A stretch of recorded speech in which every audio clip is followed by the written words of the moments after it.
Adiós rosácea, causas y remedios naturales para curarla. La rosácea es una condición potencialmente peligrosa para la vida, simplemente porque es una fuerte señal de advertencia sobre lo que realmente está pasando en su interior.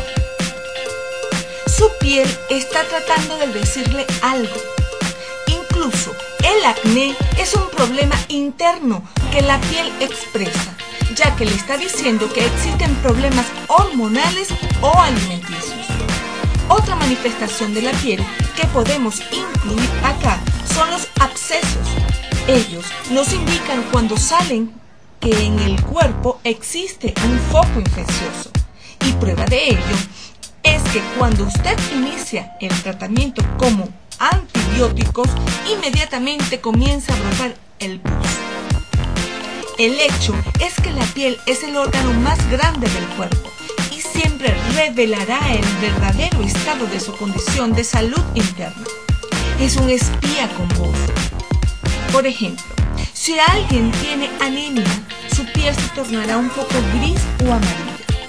Cuando las personas tienen eczema o psoriasis, su piel se expresará presentando una erupción. Problemas de salud que comúnmente experimentan las personas con rosácea. Si usted sufre de manchas rojas en el rostro, entonces quiere decir que su sistema inmunológico está deficiente, lo que implica que cualquier virus que esté por allí dando vueltas le va a afectar.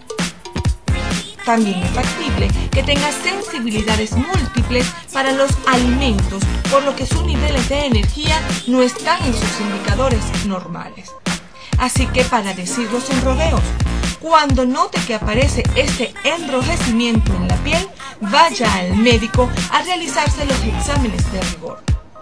Pero tampoco se asuste, la rosácea se cura y acá le diremos cómo.